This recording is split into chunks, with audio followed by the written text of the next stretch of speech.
Dear students, in this session we are going to discuss forging. The main objective of this topic is knowing the complete details about forging and tools used.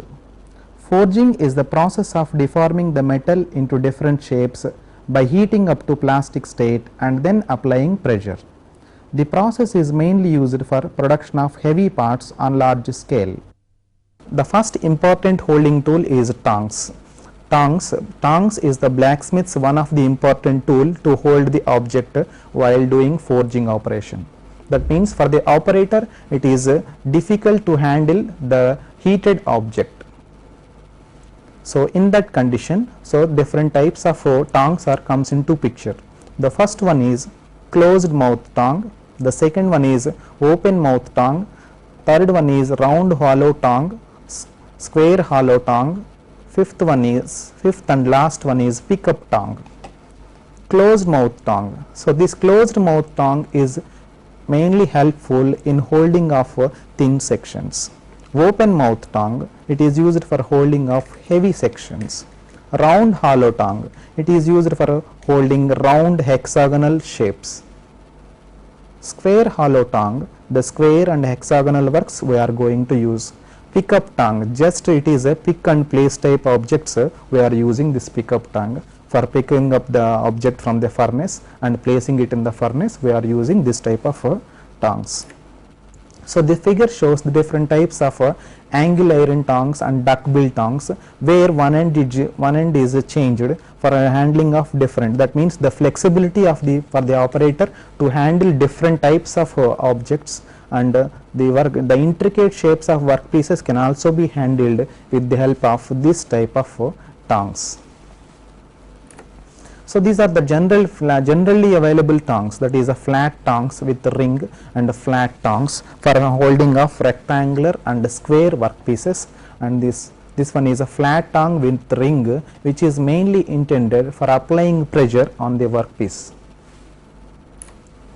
The next one is chisels. So chisels are these are the two types of chisels we are using. The first one is hot chisel and the second one is cold chisel. So hot chisel, the cutting edge angle is 30 degrees, whereas in the cold chisel the cutting edge angle is 60 degrees. Whereas in the case of hot chisel, it is used to cut the metal in the hot state, that means in and about recrystallization temperature. So whereas in the cold chisel, it is used to cut the metal in the cold state only. So these are the two different types of chisels available. So the figure shows the different types of gauges and punches available for marking and other purpose on a forge work. So the punches is used for production of marks. First one is swages. These are made of two parts, their working faces causing circular grooves to cut the size of the work pair of top and bottom swages, which fit into the square hole. The next one is fuller. These are used in pair of top fullers and is held by smiths. That means in this case of fuller, the workpiece is placed between the top fuller and bottom fuller, and it is placed on the anvil for applying blows. So this is the more helpful for the smith's helper to blow on the fuller, on the top fuller, such that the pressure will be transformed to the workpiece. So these are the different types of swages available. So this is an ordinary swage where we are using, and this one is a spring swage where we are using some springs for holding of the object. So this is a circular object placing between these two. This one is a upper swage and this one is a down swage. So in between these two swages, the circular workpiece, which is in the red hot condition, is placed, and then we are applying pressure on the tops of this swage with the help of hammers. So that is what happens in the case of swaging for shape conversions or for reducing cross sections. It is possible.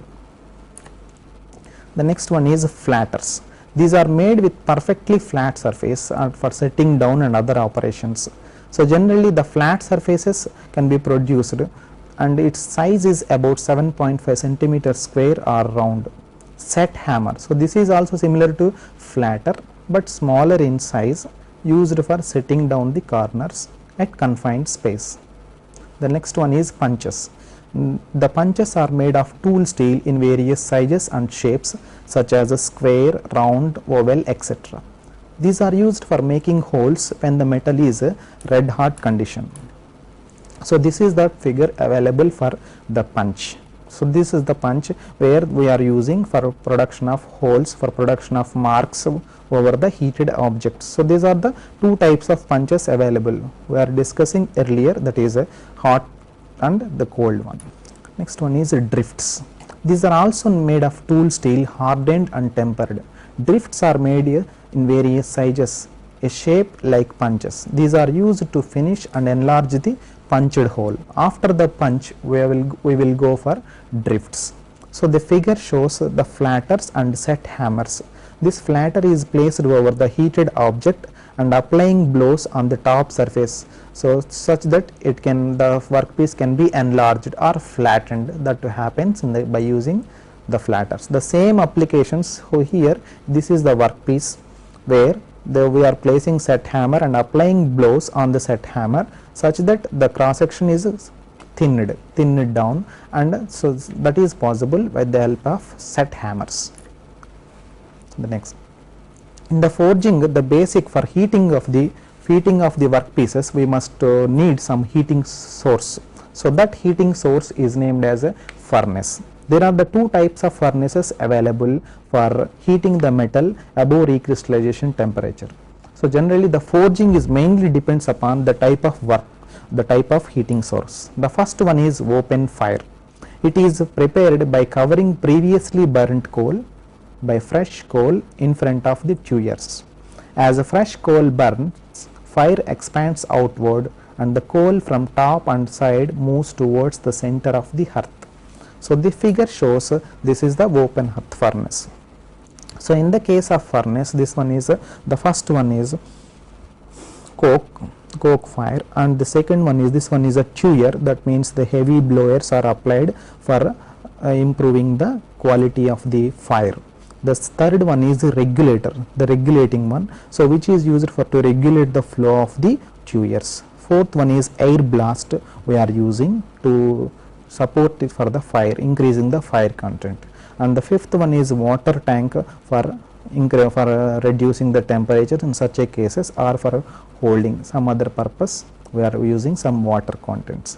And the sixth one is hood, where the exhaust gases will be escaped from the top of the hood. And whereas the seventh, this is the job we will place in the furnace, and we will place the coke around that job, and ultimately the coke will be burnt and the metal or the workpiece will be heated to red hot condition. By applying tongs, that workpiece will be taken out and required process or required shape will be generated. So that's what happened in the case of open heat furnace. The next one is stock fire.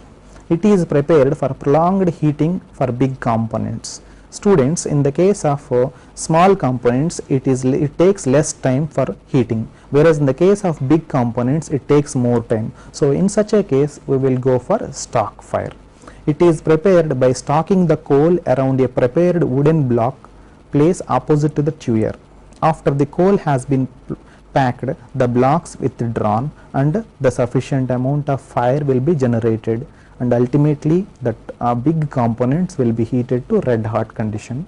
So that what happens in the case of stock fire. So let us, up to this stage we are discussing about the hand tools or the cutting tools or the striking tools used in the forging. So now we are going to discuss about the smithy operations. There are the different types of smithy operations depending upon the applications or the different applications. The first one is upsetting or jumping. The second one is drawing, punching, setting down, bending, welding, cutting, swaging, fullering, and last one is flattering. The one of the first important one is upsetting. In the case of upsetting, broadly upsetting means it is increasing the cross section of metal with the corresponding reduction in length. That means in this case the cross section is increased at the cost of length. So the first, initially the steps involved in the upsetting are, first the metal is heated to high temperature, and the second one is keep the heated end of the metal and the anvil, and we are applying heavy blows by hand hammer. So these are the stages available for the case of upsetting for increasing the cross section. The second one, drawing down, just it is a reverse of the upsetting operation. So in this case the length increases at the cost of cross section, whereas in the previous case cross section increases at the cost of length. So in this case it is an operation through which the cross section of the metal piece is reduced with corresponding increase in its length. It is just a reverse process to the upsetting process. Next one is punching. As we are all aware about punch, what is meant by punch? That is production of holes. So that what happens in the case of punching. Drifting means already punched hole. For enlarging of already punched hole we are using the drift. So then the corresponding operation it is named as drifting. Setting down, it is the operation through which the rounding of corners is removed to make it square using a set hammer.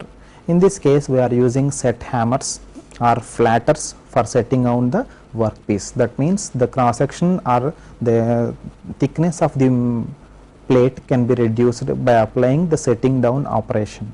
So generally it is carried out at round portion formed by fullering or bending also. The next one is welding. This is one of the important one. We are all aware about welding. What is meant by welding? The welding is a process of joining two heated metal particles by applying some pressure. So such a case the metal is heated above 900 degrees centigrade in the open hearth furnace. So for a case of mild steel the 900 degrees centigrade. For other types of materials the temperature, the melting temperature or recrystallization temperatures are different. So we will use different temperatures. So for tin it is about 400, for copper that means some 500. So like that the temperature is varied depending upon the material. So in the welding there are the different types. The first one is a scarf welding. It is also known as lap welding. In this case the plates are overlapped one over the other and the corresponding weld will be developed. The butt welding. In the case of butt welding, the workpieces will be placed side by side and we are applying pressure and heat. So that is butt welding. Whereas V welding and T welding are the corresponding production of shapes in the V or T joints. So this one is the hard set and hardies are used for production of different operations. The hard set is used for conversion of flat shapes into bending, and the hardy is also used for conversion of other one, and it is also used for joining the sheets during welding operation also. Next one is hard sets. These are used for cutting metals. These are made up of 40 and 50 grade carbon steel. So generally the hard sets are cutting tools. It is named as a cutting tools. There are different types of hard sets available. The first one is double sided hard sets and the second one is single sided hard sets. The next one is cutters. These are used as auxiliary tools when cutting and as extensions for cutting of burns. These are made of 35 and 40 carbon steel. The next one is cutters. These are used as auxiliary tools when cutting and as extensions for cutting of burns. Generally the cutters are made up of carbon steel which is of 35 and 40 grade. There are different types of cutters available. So the figure shows the different types of cutters. The first one is a square cutter. The second one is a cutter for recessed dies. The third one is half round cutter. Fourth one is flat square cutter. Fifth one is side cutter. So all these are operated for production of different surfaces, either it is a square surface or a round surface or a half round surface, or it is having a triangular surface. For the next one is setting tools. These are mainly used for heavy forgings. They are used much in the same way as fullers. There are different types of setting tools: round set, oval set, side set, square set.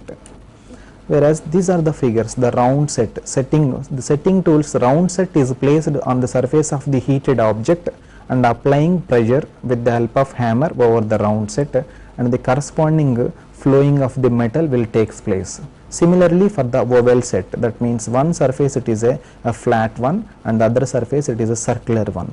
The third one is side set, it is just like a triangular shaped one. And the last one is a square set, as all we are aware about this one for production of square objects.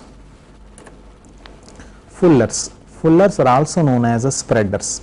These are used for reducing heavy forgings to small cross sections. Fullers are made of 35 or 40 carbon steel. This figure shows the spoon fuller, just like the name itself, that the front end is just resembles like a spoon, so that's why it is named as a spoon fuller. So there are different types of materials for front end and rear end. For front end it is made up of high carbon steel which is withstanding heavy temperatures, whereas the back end is we are using some different material for which is a hardened. Next one is tapered set. Tapered, the name itself represents tapered set, which is mainly used for tapered forgings, that means production of angular surfaces. We will go for the tapered test. Though in the case of tapered set, the various angles that does not exceeding 20 degrees we are using. So these are the tapered set available, the standard tapered set. So this is it consists of one head which is a tapered head and handle for handling of the object. So the next one is punches. These are used for making holes. The punches are made up of carbon steel. So generally these are the different types of shapes available for the punching of holes. Next one is pinch bars. These are used for turning the stock during the process of hammer forging. That means this hammer forging, these pinch bars are used for turning the hammer forgings. So this one is a pinch bar which is a holding of hollow forgings. Next one is porta bars. These are used for handling and turning of heavy forgings and for withdrawing heavy stock from furnace. Next one is chucks. These are used for handling heavy forgings, for example railway wagon axles. So this is the figure available for chucks. So in this case of chucks, the workpiece will be fixed. In this case the workpiece will be fixed over the chuck and it is fixed by nut and bolt arrangements and it will be tilted by means of a chains available. The next one is bar hand tongs. It is also one of the tongs available for holding of other operations. So in the previous case we are discussing about the tongs that is meant for only the shop schedule, and these are all available for production schedules. Self-closing crane. These are used for handling croppings, shaft type forgings, medium sized blocks and plates, etc. So in this case the top two handles are connected by means of a chain, and it is whenever the chain moves upwards, the two jaws can be closed and the corresponding object will be tightened or gripped between these two. Furnace changing and discharging lever. So this is also one of the important one. So this device is mainly meant for changing ingots and blooms weighing up to 2 tons. That means for placing the object into the furnace and removing the object from the furnace, we are using this furnace charging and discharging levers. So the next one is the first in detail we are discussing about the hand forging and the tools available, and auxiliary tools are also available we are discussing. Now we go for machine forging. In this machine forging actually there is no hand tools are available. The forging is developed with the help of machines only.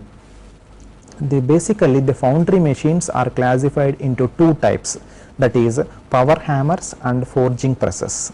In both these cases the pressure is with the help of hammers developed by power, and this one is presses. So power hammers are again classified into two types, mechanical hammers and drop hammers, whereas the forging presses are divided into hydraulic and steam combination press. Mechanical presses are a spring hammer and the pneumatic hammer. That means the type of media we are using for applying the hammer blows. Here we are using the leaf springs, and here we are using some compressed liquid, that is a pneumatic circuit we are using for developing the pressure. In the case of drop hammers, we are using the steam and compressed air we are using, and in the second one is a bore drop or gravity drop hammers. So these are all the different types of hammers available for machine forging operations. The first one is a spring hammer. This is lightweight hammer and it is adopted for small forgings only. So in this case the laminated spring is used. The rear end of the spring is connected to a vertical to which the die is fixed. So this is the figure. This is the figure shown is a spring hammer. The different parts, it is, first one is sheave, and the second one is connecting rod, and the third one is a spring, that is a laminated or leaf spring, and fourth one is a frame, fifth one is a ram, and sixth one is anvil, and seventh one is treadle. So initially what is that means in this case the sheave or eccentric will rotate and the connecting rod will move upwards, and the corresponding movement will be developed in the leaf spring, and the leaf spring will moving downwards, and it is connected to the frame. So this frame consists of a ram on the ram, and the ram will be generated. So this ram will be pressed against the surface of a anvil. So over the surface of the anvil here the workpiece will be placed and the hammer blows will be applied with the help of this ram. So such a arrangement will be applicable for the case of heavy blows by applying the spring pressure. So during the reverse process the spring will be again goes back after application of the pressure. So the spring will comes into picture only then whenever the sheave will clockwise rotate, and during the counterclockwise when the spring will go smack. The next hammer is a pneumatic hammer. This comprises a compressor cylinder. A piston works inside this cylinder is connected to main motor shaft by means of a crank and connecting rod mechanism as shown in the figure. So this figure explains the complete details of pneumatic hammer. So in the case of pneumatic hammer we are using an air cylinder or the piston cylinder arrangement.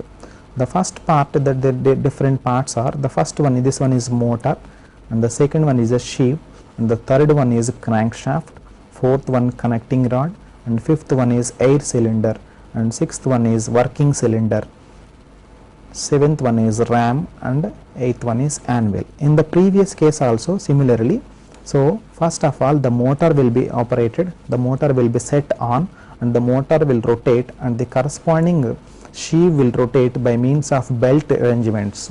During the sheave movements the crankshaft will rotate and the corresponding movement appeared in the case of connecting rod. So one end of the connecting rod is connected to the crank and the other end it is connected to the piston. So during the forward movement and downward movement of the piston there is a pressure developed inside the piston, and whenever it is moving upwards the due to the corresponding pressure whatever the pneumatic fluid that is trapped in between the cylinder that will be pressed and that will be forcing this working cylinder piston, and the corresponding movement will be developed in the ram. So in between the ram and the anvil we are placing the workpiece, and the corresponding pressure will be developed by applying this pneumatic hammer. So in the case of a pneumatic hammer the pressure applied is uniform when compared with other types of hammers, whereas in the case of spring hammer the pressure is not uniform, it is just like ups and downs. The next one is drop forging.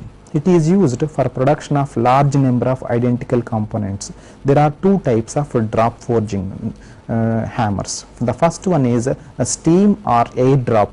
The second one is bore drop or gravity drop hammers. That means the basic media we are using for the drop forging is the steam or the compressed air and due to the gravity of the hammers. The first one is steam or air drop hammer. So in this type of hammer we are using steam or compressed air. The steam hammer consists of a rigid frame with ram and cylinder. The steam is supplied through two ports provided at the top and bottom.